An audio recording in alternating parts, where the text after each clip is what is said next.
Assalamualaikum warahmatullahi wabarakatuh. Selamat malam semuanya. Berjumpa kembali ya di mata kuliah pengambil keputusan manajerial ya.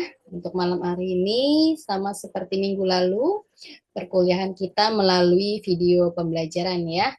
Untuk malam hari ini kita masuk ke dalam pertemuan ke-10 ya. Pertemuan ke-10 kita membahas tentang DSS ya. Jadi DSS ini adalah Decision System Support ya. Jadi bagaimana sistem memberikan supportnya ya terhadap proses pengambilan keputusan. Seperti apa materinya? Baik, langsung saja saya share screen terlebih dahulu. Sebentar ya.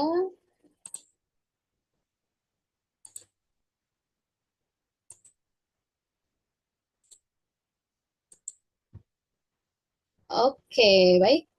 Ya,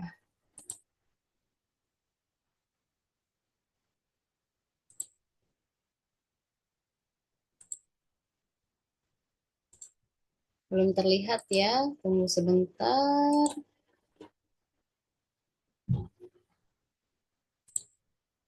Oke, sudah terlihat ya untuk materinya ya. Kita masuk ke dalam materi ke-10 ya mengenai pengambilan keputusan manajerial terkait dengan decision support system dalam proses pengambilan keputusan ya. Jadi ini berkaitan dengan sistem komputerisasi gitu ya, yang mana perkembangan teknologi informasi beserta metode-metodenya juga sudah mulai diaplikasikan ya dalam berbagai keperluan bisnis gitu ya, maupun tata kelola manajemen pemerintahan maupun di sektor industri gitu ya. Jadi memang pada saat ini sistem pendukung keputusan atau decision support system ini merupakan kebutuhan sistem yang menjadi keunggulan kompetitif gitu ya, keunggulan kompetitif seiring dengan perkembangan bisnis dan perkembangan organisasi yang berjalan secara cepat gitu ya. Artinya organisasi ini kan dinamis, dia ini bergerak kompetitif gitu ya, dengan memberikan nilai-nilai eh, apa sih namanya presisi model-model solusi pemecahan permasalahan gitu ya dalam tata kelola manajemen modern gitu ya. Jadi si sistem pendukung keputusan ini atau DSS ini mendorong keputusan yang lebih cepat dan tentunya lebih cerdas berdasarkan data objektif ya. Jadi bukan lagi berdasarkan kriteria subjektif atau naluri pribadi, tetapi sistem ini menawarkan wawasan dan tindakan yang mana diusulkan kepada pembuat keputusan berdasarkan adanya identifikasi permasalahan atau diagnosis masalah gitu ya. Jadi tindakan sebelumnya ini diambil dari hasil tindakan yang konstekstual, relevansi gitu ya artinya, karena ini berkaitan dengan sistem gitu ya. Sebentar. Jadi di sini ada tiga poin penting yang akan dibahas, yaitu DSS-nya sendiri, ruang lingkup daripada Decision Support System. Kemudian ada peranan DSS bagi manajemen ya, tentunya dalam proses pengambilan keputusan. Kemudian yang terakhir ada struktur dan kerangka kerja model sistem keputusan gitu ya. Nah, ini terkait dengan ruang lingkup daripada DSS itu sendiri ya.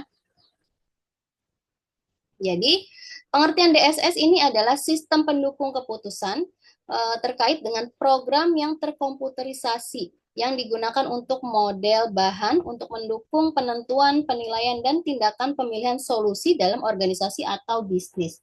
Sebenarnya ini merupakan suatu sistem yang sudah familiar gitu ya, apa namanya, yang sering teman-teman pakai di dalam organisasi, di dalam perusahaan. Tentunya setiap departemen, setiap eh, pekerjaan yang kalian lakukan pasti kan didukung sama sistem gitu ya. Sekarang udah nggak zamannya lagi semuanya serba manual gitu, enggak ya.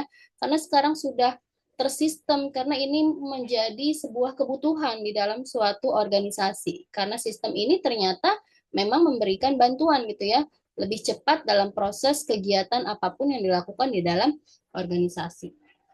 Nah, sedangkan menurut Jogianto, DSS ini adalah suatu informasi untuk membantu manajer level menengah untuk proses pengambilan keputusan setengah, terstruktur, semi-struktur, supaya lebih efektif dengan menggunakan model-model analitis dan data yang tersedia. Kemudian secara umum DSS ini adalah sebuah sistem yang mampu memberikan kemampuan, baik itu kemampuan pemecahan masalah maupun kemampuan pengkomunikasian untuk masalah yang semi struktur. Kemudian kalau secara khusus si DSS ini adalah sebuah sistem yang mendukung kerja seorang manajer maupun sekelompok manajer dalam memecahkan masalah semi struktur dengan cara memberikan informasi ataupun usulan menuju pada keputusan tertentu gitu ya. Jadi memang ini fungsinya adalah sebagai alat bantu gitu ya.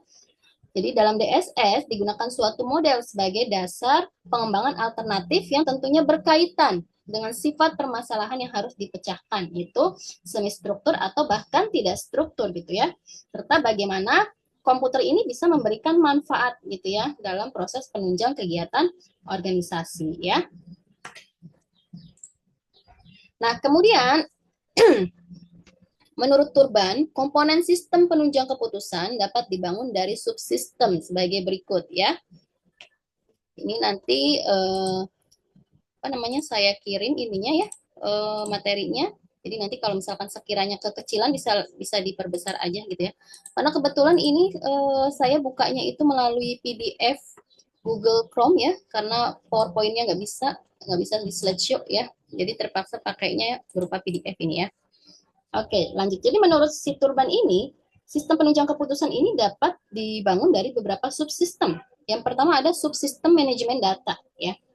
Subsistem manajemen data atau data manajemen subsistem. Nah, ini meliputi basis data yang berisi data-data yang relevan tentunya ya dengan keadaan dan dikelola software yang disebut sebagai DBMS. Jadi database management system gitu. Jadi ketika kita menggunakan sistem, tentunya sistem itu kan kita yang create gitu ya, kita yang buat, artinya kita menginginkan apa yang kita mau itu sudah terkomputerisasi gitu ya. Artinya sebelum ada sistem bagaimana kita bisa melihat database karyawan, tentunya ada data master yang harus kita input gitu ya, yang harus kita masukin ke dalam sistem tersebut. Nah, data tersebut dinamakan subsistem manajemen data. Artinya data tersebut dilakukan secara DBMS tadi, database management system gitu ya. Kemudian ada subsistem manajemen model ya. Jadi ini berupa softwarenya gitu, sebuah paket software yang tentunya isinya adalah model-model sistem yang kita mau gitu ya. Contoh model-model sistem finansial gitu ya, atau statistik, atau manajemen sains, atau model kuantitatif, atau model-model lainnya. Pokoknya custom yang kita mau itu seperti apa. Yang tentunya menyediakan kemampuan analisis dan software manajemen yang sesuai dengan kebutuhan kita ya. Kemudian ada subsistem manajemen pengetahuan ya. Jadi ini knowledge management subsystem.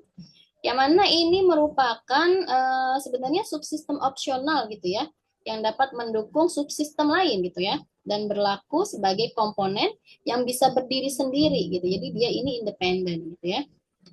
Kemudian selanjutnya adalah ada subsistem antarmuka pengguna atau user interface subsystem. Jadi ini berkaitan dengan si penggunanya. Jadi si subsistem ini dapat dipakai oleh user untuk berkomunikasi dan memberi perintah gitu ya. Jadi menyediakan user interface ya. Kemudian ada yang namanya pengguna, yaitu usernya ya. Tentunya sebuah sistem secanggih apapun kalau tidak ada usernya, sistem tersebut tidak bisa dioperasikan ya, tidak bisa dijalankan. Jadi ini termasuk di dalamnya adalah si penggunanya, si mungkin yang bertugas menjalankan sistem tersebut, stafnya atau manajernya atau siapapun yang melakukan pengambilan keputusan ya. Jadi semua karyawan saya rasa sekarang ini sudah bekerja melalui sistem gitu ya, tidak ada lagi yang sesuatu yang dikerjakan secara manual gitu ya. Mungkin ada beberapa job desk yang masih dikerjakan secara manual, tapi kalau untuk di back office gitu ya rata-rata sudah menggunakan sistem ya.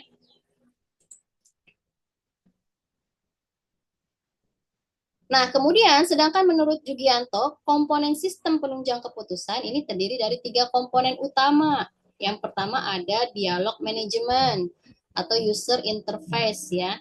Jadi kalau user interface ini berkaitan dengan komponen untuk berdialog dengan si pemakai sistem gitu. Jadi si komponen ini di dalamnya itu ada sistem informasi yang merupakan komponen input dan komponen outputnya gitu. Kemudian ada model manajemen ya. Jadi kalau model manajemen ini berkaitan dengan komponen yang mengubah data menjadi informasi yang relevan tadi seperti di dalam sistem banyak modelnya seperti apa yang kita mau gitu kan. Contoh misalkan untuk supporting sistem human resource information system gitu, sistemnya HR gitu ya. Artinya ketika kita mau melihat siapa aja sih karyawan yang sudah memasuki usia kerja 5 tahun ke atas gitu ya. Nah, itu kan kita bisa buka lewat sistemnya gitu kan. Nah, sebelum kita buka sistemnya, tentunya ada master datanya di situ, ada datanya terlebih dahulu gitu kan. Nah, si model manajemen ini tugasnya adalah mengubah data tadi menjadi informasi yang kita butuhkan. Kita mau cari apa di sistem tersebut? Mau cari orang yang masa kontraknya sudah habis gitu kan. Nah, itu bisa karena sebelumnya sudah kita input datanya ke dalam si database atau data master yang terdapat di sistem tersebut ya. Jadi model manajemen ini adalah merubah data yang sebelumnya sudah diinput menjadi informasi yang relevan gitu ya. Jadi model-model yang banyak digunakan dari sistem penunjang keputusan adalah biasanya model-model matematika ya. Optimalisasi seperti linear programming gitu ya. Kemudian dynamic programming ya, gitu. Jadi bahasa-bahasa model-model seperti itulah. Ini sebenarnya berkaitan sama IT ya, gitu kan. Tapi karena ini adalah bagian daripada supporting manajemen gitu ya. Jadi kita belajar juga nih terkait dengan si informasi sistem seperti ini gitu ya. Kemudian untuk komponen yang ketiga ini data manajemen ya. Terkait sama data manajemen. Kalau data manajemen ini adalah dia terdiri dari semua basis data yang bisa diakses gitu ya. Seperti kalau misalkan sistem informasi pada umumnya gitu ya. Sistem penunjang keputusan juga mempunyai komponen lain yaitu komponen teknologi dan komponen pengendali gitu ya. Jadi kalau komponen teknologi ini terdiri dari perangkat keras dan perangkat lunak ya. Jadi kalau perangkat lunak ini spesifik yang digunakan oleh DSS ini adalah spreadsheet ya contohnya, kemudian database management system dan query language ya, itu bahasa-bahasa programming lah ya, bahasa-bahasa IT.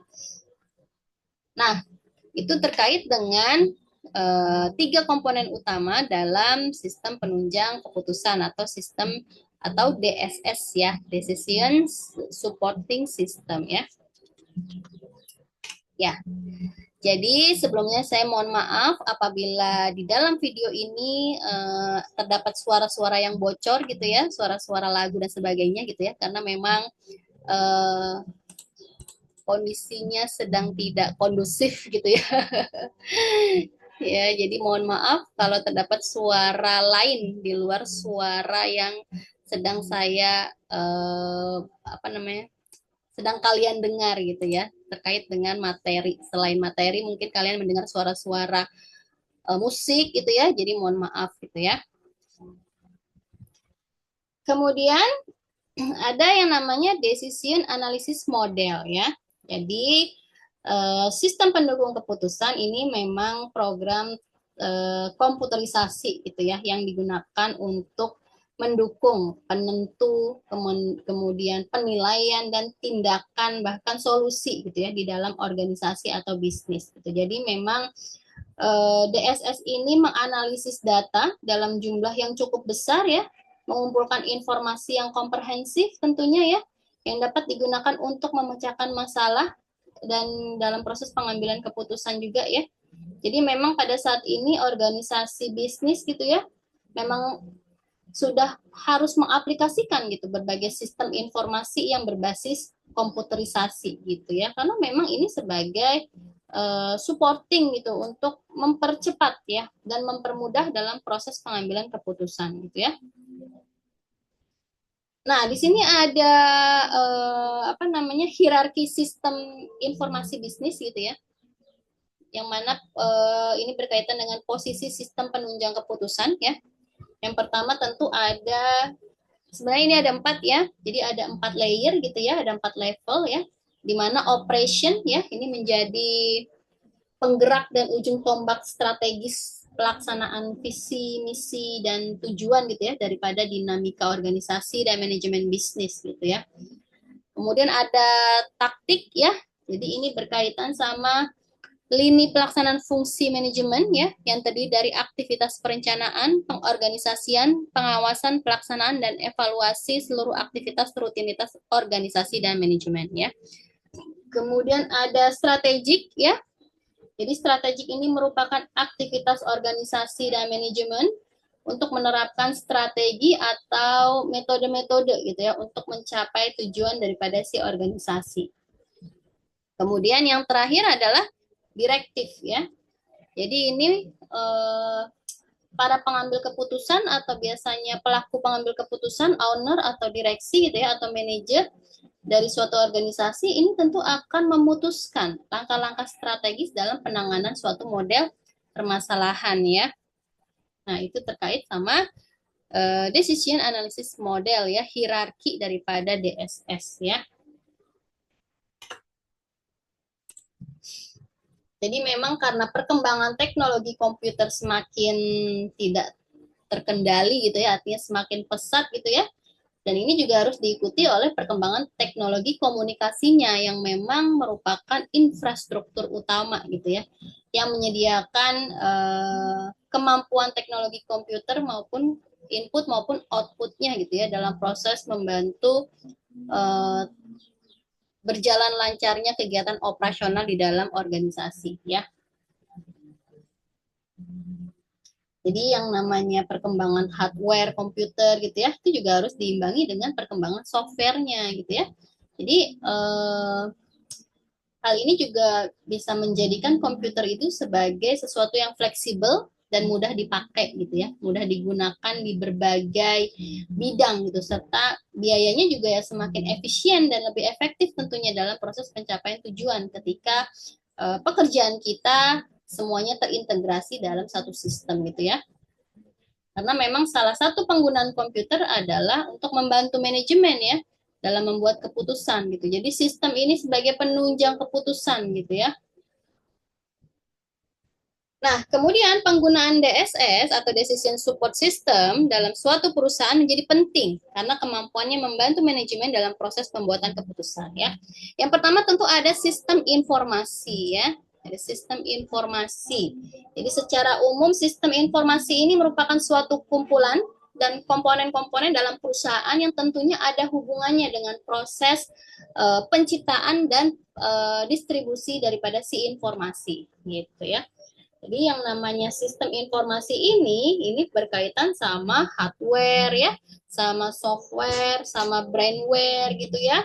Yang mana ini menjadi prosedur atau aturan yang diorganisasikan secara integral gitu ya untuk mengolah data menjadi sebuah informasi yang tentunya bermanfaat gitu ya untuk memecahkan masalah dan proses pengambilan keputusan ya.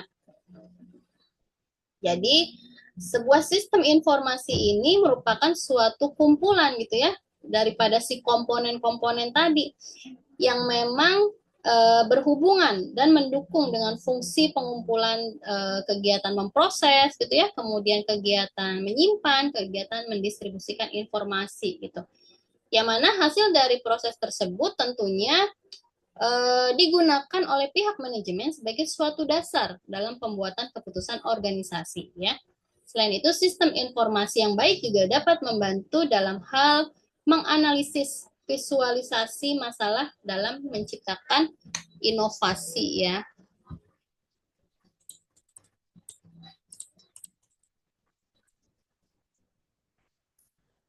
Nah, di sini ada beberapa pandangan manajemen ya terkait dengan sistem informasi yang ada di perusahaan. Sesuatu hal yang sudah sangat terbiasa dalam perusahaan untuk meningkatkan efisiensi ya. Jadi ini untuk urusan administrasi serta dokumentasi gitu, sehingga mendorong untuk melakukan apa ya? Mendorong organisasi atau perusahaan untuk bisa terus menggunakan sistem komputerisasi untuk dapat menang perusahaan ya. Kemudian yang pandangan yang kedua adalah komputer ini mampu menangani berbagai jenis kegiatan dalam volume besar untuk memproses yang meliputi penyaringan, peringkasan, penggolongan, dan manipulasi data. Gitu ya. Kebayang kalau misalkan karyawannya banyak ya, ribuan, kita masih pakainya manual ya. Hitung gaji masih pakai Excel gitu ya, tidak secara sistem. Aduh pusingnya bukan main ya. Apalagi dalam mencetak slip gaji gitu ya. Kalau manual kan lama banget jadinya kan kerjanya ya kan. Tapi perlu di print lagi slip gaji, karyawan sudah bisa melihat slip gaji di dalam sistemnya gitu ya. Jadi itu memang memudahkan sekali ya. Jadi sistem informasi di perusahaan ini bisa dikatakan memiliki nilai strategis apabila sistem tersebut dapat menunjang keberhasilan dalam meningkatkan pendapatan gitu ya. Sehingga apabila suatu sistem tersebut tidak berpengaruh terhadap misalkan dalam penciptaan sesuatu yang lebih efisien atau yang lebih baik serta lebih cepat gitu ya, artinya sistem tersebut juga tidak bisa diterapkan gitu ya. Jadi memang upaya perusahaan ini untuk yang global ini juga sangat tergantung pada kompetensinya perusahaan dalam memanfaatkan segala potensi yang berkaitan dengan teknologi informasi gitu ya. Karena kan yang namanya era globalisasi, era perkembangan digitalisasi ini kan apa ya, sesuatu yang peningkatan kecepatan, fleksibilitas dan integrasi serta adanya inovasi yang terus berlanjut gitu ya. Jadi kita juga harus bisa berpikir kalau teknologi informasi ini untuk menerobos berbagai hambatan gitu ya yang memang sekiranya menjadi pengganggu dalam kegiatan operasional daripada si perusahaan ya. Kemudian yang ketiga, pandangan yang ketiga yaitu terkait teknologi informasi itu sendiri terdiri dari 3 komponen, yaitu ada telekomunikasi, perlengkapan kantor elektronik serta komputer ya.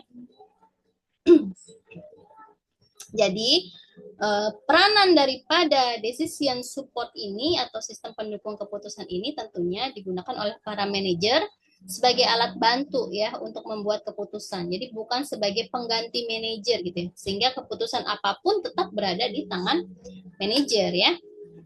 Atau di tangan pimpinan ya. Jadi memang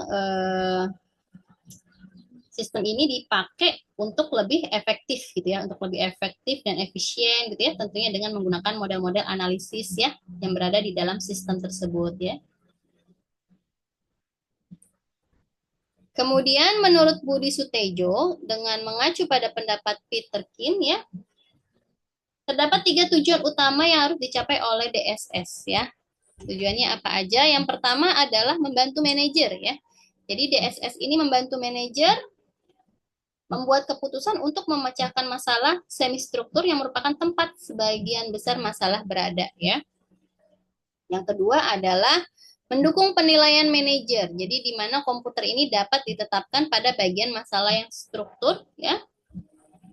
Tetapi manajer juga harus bertanggung jawab nih atas bagian yang tidak terstruktur tadi gitu ya. Jadi menerapkan penilaian atau intuisi dengan melakukan analisis ya.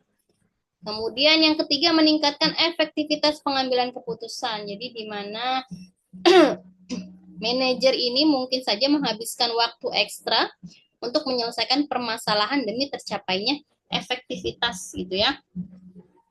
Tetapi tetap ketelitian yang meningkat serta manfaat utama daripada si keputusan ini senilai dengan waktu dan usaha yang telah dikeluarkan gitu. Jadi di mana manajer ini mungkin saja butuh effort yang lebih gitu ya untuk menyelesaikan permasalahan yang terjadi di dalam organisasi gitu ya.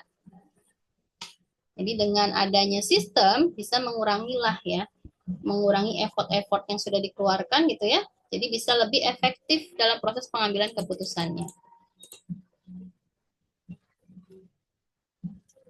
Kemudian tentunya tujuan-tujuan yang tadi sudah disampaikan ini mengacu pada 3 prinsip dasar dari sistem pendukung keputusan ya.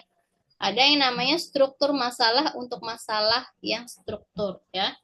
Jadi penyelesaiannya dapat dilakukan tentunya dengan menggunakan rumus-rumus yang sesuai ya. Sedangkan untuk masalah yang tidak terstruktur ini tidak dapat dilakukan oleh sistem, artinya tidak dapat dikomputerisasikan. Jadi DSS ini dikembangkan khusus untuk menyelesaikan masalah-masalah yang terstruktur atau yang semi terstruktur gitu ya. Kayak misalkan kondisi yang mendadak gitu ya, artinya kondisi ketidakpastian, nah itu tidak bisa dilakukan secara sistem ya, karena kan kita tidak tahu gitu ya kejadian di masa yang akan datang itu tiba-tiba ada gempa bumi, ada kebakaran, ada bencana lain gitu kan yang mengakibatkan keputusan harus diambil secara cepat. Nah, itu tidak bisa dilakukan secara sistem gitu karena memang situasinya tidak terstruktur ya. Jadi yang bisa dilakukan oleh komputerisasi adalah sesuatu yang memang sudah disusun, sudah terstruktur gitu ya. Pengen lihat salary-nya orang ini, pengen lihat salary-nya si A, pengen lihat masa kerjanya si A. Nah, tentunya itu sudah di sudah terstruktur, artinya sudah diinput gitu ya setiap identitas daripada si karyawannya ya. Kemudian yang kedua, dukungan keputusan DSS tidak dimaksud untuk menggantikan manajer ya. Jadi memang hanya sebagai pembantu aja. Jadi memang hanya sebagai supporting gitu ya.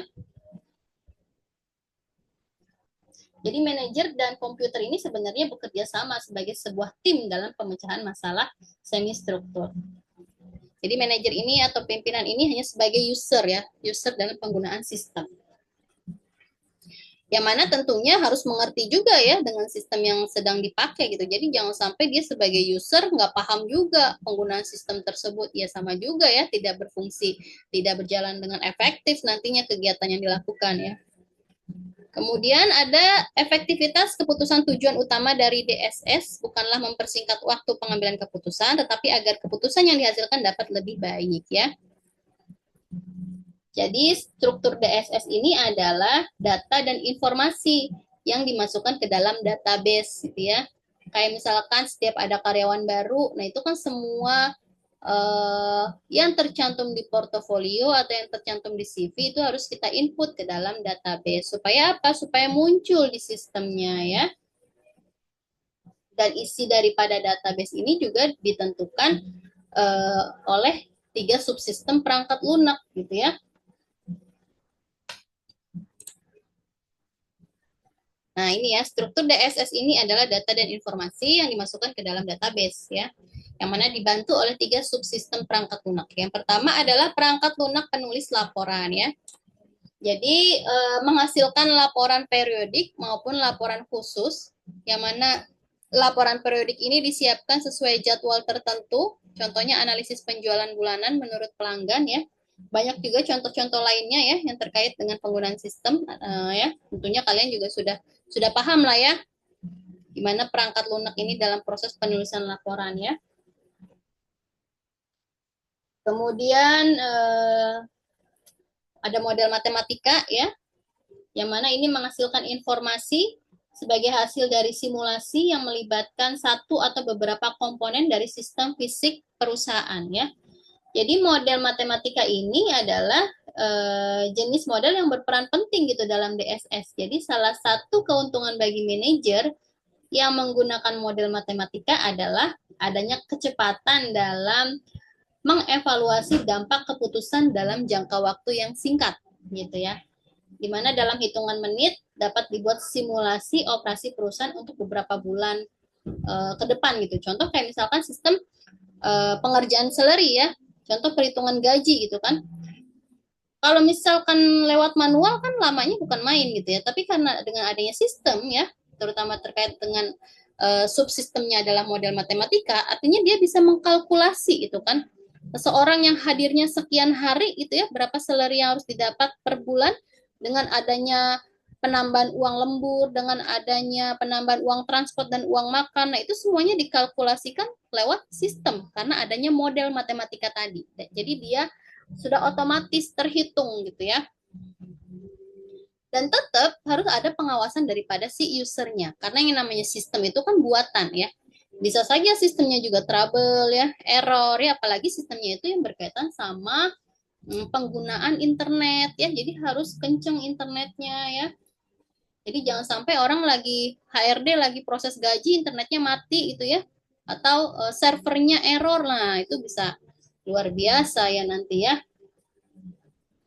Kemudian yang ketiga adalah perangkat lunak GDSS. Jadi Group Decision Support System ya. Jadi perangkat ini memungkinkan beberapa pemecahan masalah bekerja sama sebagai suatu kelompok mencapai solusi ya. Jadi lagi-lagi perlu ditekankan kalau penggunaan DSS ini hanya dimaksud untuk membantu manajer ya dalam proses mengambil keputusan gitu, bukan merupakan pengganti daripada si manajer tersebut ya. Jadi DSS ini mampu melakukan penyerapan informasi dari basis data gitu ya, yang mana datanya itu terkonfigurasi, kemudian terkalkulasi gitu ya, secara analisis statistik atau secara model matematika tadi gitu ya. Jadi memang ini bisa dikatakan DSS ini adalah bagian daripada program artificial intelligence ya, bagian daripada AI gitu ya. Yang mana AI ini lagi booming ya. Jadi kecerdasan buatan gitu ya. Banyak orang yang takut ya dengan adanya AI gini, karena lawannya kita, saingannya kita bukan lagi manusia, tetapi saingannya kita adalah mesin, robot gitu ya. Jadi artinya gimana nih masa depan kita gitu ya. Banyak pekerjaan yang digantikan oleh tenaga mesin, tenaga robot gitu ya.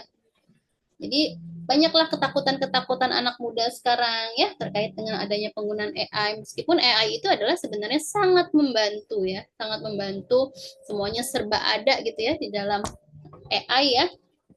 Contohnya kayak dalam kegiatan perkuliahan aja, kalau kita mau bikin presentasi itu cuma 5 menit langsung jadi dengan menggunakan teknologi AI ya. Kita ketik aja di chat GPT ya, mau presentasi tentang apa, makalahnya tentang apa, sampai slide PowerPoint-nya juga tersedia, disediain sama si AI gitu ya. Cuman apa yang kita dapat seperti itu ya, hanya secara instan aja gitu ya, hanya secara kalau copy paste itu ya, kalau sesuatunya serba instan itu kan biasanya bertahannya nggak lama gitu ya. Jadi makanya lebih lebih baik AI ini jangan dijadikan sebagai ketergantungan gitu ya. Tapi AI ini dijadikan sebagai alat bantu gitu. Jadi jangan apa-apa semuanya di apa tuh namanya? Semuanya diserahkan sama si AI gitu ya. Jadi nanti dampaknya ke kita, kita jadi males mikir ya. Jadi males mikir, jadi males untuk ibaratnya males males gerak lah. Jadi tidak bisa berpikir secara kritis karena semuanya serba dilayani gitu ya.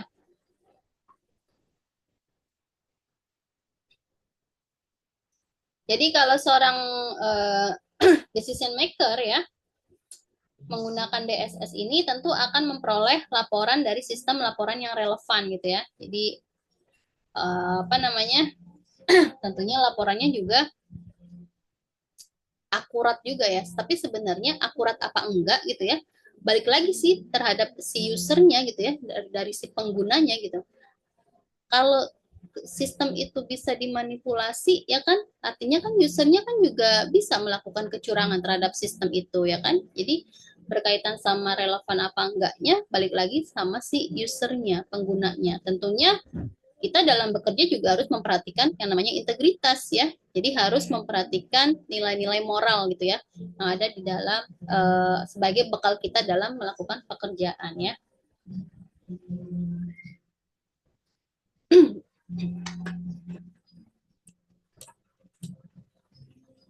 Nah, di sini ada beberapa struktur dan kerangka kerja model daripada si sistem keputusan ya, DSS ini ya.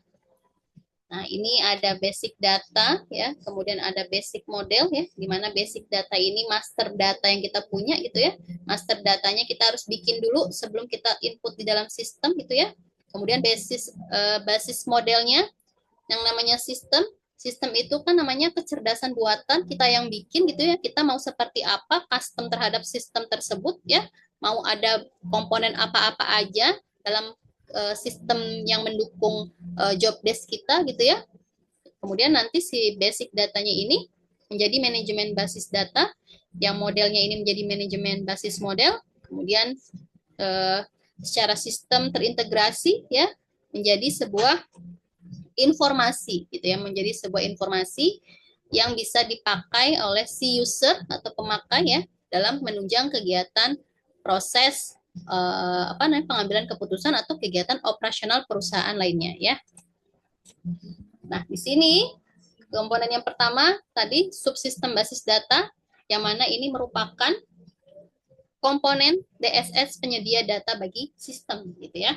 Jadi data yang dimaksud ini disimpan ya dalam suatu pangkalan data gitu ya, database, yang mana di organisasi yang disebut dengan sistem manajemen pangkalan data, database management system ya, tadi DBMS tadi ya. Kemudian ada basis model, ini jadi peniru dari alam nyata. Jadi artinya kita mau apa, kita mau custom yang seperti apa sistemnya itu kita yang tentukan gitu ya. Misalkan di sistem HR gitu ya, saya mau sistem HR itu ada menu atau komponen yang menunjang self service karyawan gitu. Artinya karyawan bisa melayani dirinya dia sendiri. Contoh, saya mau nanti karyawan itu sudah tidak perlu lagi mengajukan cuti secara manual gitu ya. Pakai form cuti, udah nggak mau lagi seperti itu.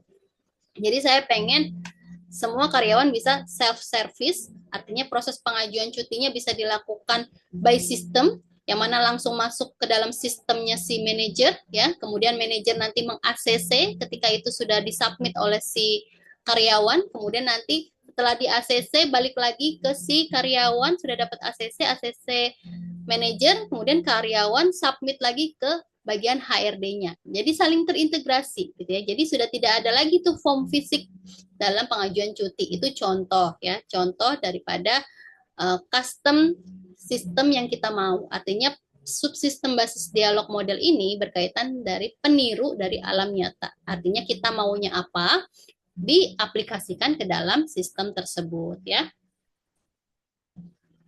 Kemudian ada yang terakhir adalah subsistem penyelenggara dialog basis subsistem penyelenggara dialog atau basis dialog gitu ya. Jadi ini merupakan alat komunikasi antara pemakai dengan sistem gitu ya. Bisa dikenal juga sebagai fasilitas antarmuka ya. Jadi bagian ini memang harus mampu memenuhi keinginan user ya yang bersifat komunikatif ya. Jadi berkaitan juga nih sama dia pengen si dia basis model ya. Gitu. Jadi memang sudah bukan sesuatu hal yang baru lagi. Dalam proses bekerja, melakukan pekerjaan, kita sudah menggunakan sistem ya. Jadi memang memudahkan kita dalam proses penyelesaian pekerjaan gitu ya. Dan tentunya ini merupakan investasi jangka panjang sebenarnya ya bagi organisasi atau bagi perusahaan gitu ya. Karena memang di awalnya memang berat ya. Pada saat peralihan dari manual ke sistem itu memerlukan investasi yang cukup besar gitu ya. Dari mulai pembuatan sistemnya, dari mulai proses aplikasi dari apa yang kita mau menjadi sebuah sistem gitu ya. Belum lagi kita harus mentraining karyawan kita untuk bisa familiar dengan sistem tersebut gitu ya. Karena kan ini kan harus benar-benar penggunaannya gitu. Jangan sampai udah pakai sistem tapi malah salah semua gitu. Artinya tidak maksimal penggunaannya karena tidak ada pelatihan yang mumpuni gitu kan. Apalagi dalam sistem payroll ya, itu sistem yang sangat krusial gitu kan. Tidak hanya payroll aja ya, banyak ya sistem yang sangat krusial di perusahaan. Sistemnya accounting juga ya, semua sistem saya rasa sangat krusial ya. Ada porsinya masing-masing yang itu menjadi sesuatu hal yang sangat penting. Yang mana dalam proses pelatihannya harus dilakukan dengan benar-benar gitu ya. Di tempat saya aja, ketika payroll-nya itu masih menggunakan manual, kemudian beralih menggunakan sistem ya, karena kita sudah kewalahan dengan jumlah karyawan yang banyak, tapi dikerjakan masih by Excel, itu udah luar biasa kewalahannya. Akhirnya kita perusahaan melakukan apa namanya pergantian gitu ya dari manual ke sistem. Nah, proses pergantiannya itu tidak langsung ajak gitu ya, butuh proses gitu. Artinya apalagi kita sistemnya sistem HR gitu kan, salah satunya sistem payroll di dalam sistem HR tersebut gitu. Jadi selama proses peralihan itu, selama 1 tahun itu kita didampingin sama orang si sistemnya, sama orang pembuat sistemnya gitu. Kebetulan kita pakai pihak pihak ketiga, artinya sistemnya kita nggak bikin sendiri. Jadi ada perusahaan yang membuat sistem secara mandiri, yaitu dia melibatkan orang IT yang ada di perusahaan tersebut ya. Jadi misalkan saya departemen HR mau punya sistem, nanti tinggal departemen HR nih butuhnya apa-apa aja nih yang nanti yang mau ada di sistem gitu. Tinggal nanti dikomunikasikan sama orang IT yang bikin customnya bagaimana gitulah. Jadi ya kan kalau itu biayanya tidak terlalu besar ya. Tapi kalau misalkan kita itu plusnya biayanya tidak terlalu besar. Tapi minusnya adalah yang namanya ini sistem buatan internal gitu ya. Pasti kan takutnya ada manipulasi di situ yang kita tidak tahu gitu ya. Tapi kalau misalkan kita menggunakan sistem dari pihak ketiga, artinya kita beli sistem ke vendor gitu ya, tentu akan membutuhkan biaya yang jauh lebih mahal gitu ya. Kayak di tempat saya itu waktu tahun 2012 ya, mulai peralihan dari manual ke sistem, itu investasi buat sistemnya aja 500 juta. Itu untuk sistem HR doang, untuk sistem HRD-nya doang, HRIS, Human Resource Information System. Waktu itu kita pakai sistemnya adalah Orange System ya. Banyak ya sistem-sistem HR, ada Talenta ya, ada Gaji ID gitu ya, banyak gitu. Tapi waktu itu kita kesepakatan sama manajemen pakainya Orange System. Itu investasinya 500 juta ya. Dan kita juga sebagai orang HR-nya harus belajar lagi ya kan, bagaimana isi daripada si sistem Orange itu gitu kan. Jangan sampai investasi yang sudah dikeluarkan yang lumayan besar itu jangan sampai tidak berguna gitu ya. Makanya dalam proses peralihan sistem itu selama 1 tahun kita tuh masih didampingin sama orang yang buat sistemnya, sama si vendornya masih didampingin gitu ya selama setahun. Apalagi ini kan sistemnya sistem penggajian gitu ya. Pernah suatu ketika gitu ya, gajinya ini jadi lompat-lompat gitu. Padahal kita memasukin database-nya tuh sudah benar gitu. Input master datanya tuh sudah sesuai gitu ya kan. Karena kan kita ngambil data dari yang sebelumnya, dari data manual, data Excel yang tidak pernah kita rubah-rubah. Artinya si A salarinya segini, si B salarinya segini ya. Paling yang berubah adalah komponen kehadiran aja. Kayak transport, uang makan gitu ya, atau mungkin bahkan ada lembur ya. Jadi kalau komponen tetapnya tidak pernah berubah sejak karyawan itu masuk kerja sampai dengan dia resign, gaji pokoknya atau komponen tetapnya tetap segitu gitu kan. Karena mungkin ada query atau script yang tidak sesuai ketika kita proses input salary itu ya, proses kalkulasi salary itu akhirnya salary-nya tuh jadi lompat-lompat. Gajinya manajer itu pindah ke gajinya OB. Gajinya OB, jadi ibaratnya yang manajer harusnya gajinya 8 juta misalkan, si manajer ini gajinya gaji OB nerimanya gitu kan. Nah, sedangkan itu sudah, kalau sistem kan sudah otomatis ya, kita klik kalkulasi artinya dia sudah perhitungannya tuh sudah otomatis terintegrasi sendiri gitu, baik dari daftar kehadiran, lemburan, gaji pokok dan segala macamnya gitu ya. Sampai dengan proses transfer bank gitu ya, itu sudah jalan langsung gitu, jalan sendiri gitu ya kan. Ketahuannya di mana ketahuannya ya ada salah satu karyawan yang komplain ya kan, ternyata bukan hanya satu, ternyata hampir setengahnya gajinya itu ketukar-tukar gitu ya. Ya, ini juga menjadi pembelajaran buat HR dan menjadi apa ya, trigger tersendiri gitu ya. Artinya kita harus memberikan edukasi kepada si karyawan, harus memberikan pemahaman kalau memang itu adalah kesalahan sistem gitu ya. Ya kita juga harus bertanggung jawab gitu, harus memperbaiki gitu kan, harus memperbaiki, jangan sampai itu terjadi lagi, terulang lagi gitu. Jadi dengan adanya kesalahan seperti itu kita juga jadi bisa melihat minusnya di mana nih sistemnya gitu ya. Jadi memang peralihannya itu luar biasa ya, lama gitu ya, sampai dia ajak sistem itu, sampai ajak gitu ya, sampai nggak ada kesalahan itu pengalaman kemarin saya setahun ya masih terus didampingi sama orang vendornya gitu. Jadi kita juga nggak berani kalau misalkan belum belum mumpuni banget tiba-tiba dilepas aja gitu sama si vendor sistemnya gitu ya. Namanya juga sistem ya buatan manusia gitu ya, pasti ada human error-nya ya. Tapi memang penerapan konsep sistem pengambilan keputusan ini untuk membantu organisasi atau perusahaan gitu ya, yang tentunya bagi mereka yang menerapkan konsep ICT ya, konsep information, communication dan telecommunication ya. Jadi memang sistem ini hampir semua pekerjaan dilakukan oleh sistem ya, karena memang zamannya sudah zaman digitalisasi teknologi gitu ya. Jadi saya rasa perusahaan juga semakin berbenah diri gitu ya untuk bisa melakukan pekerjaan secara efektif dan efisien. Salah satunya dibantu dengan adanya sistem tadi ya. Oke, baik. Mungkin itu ya untuk materi kita pada malam hari ini terkait dengan DSS ya, Decision Support System ya. Jadi proses manajemen pengambilan keputusan ya, ada supporting daripada kegiatan komputerisasi ya.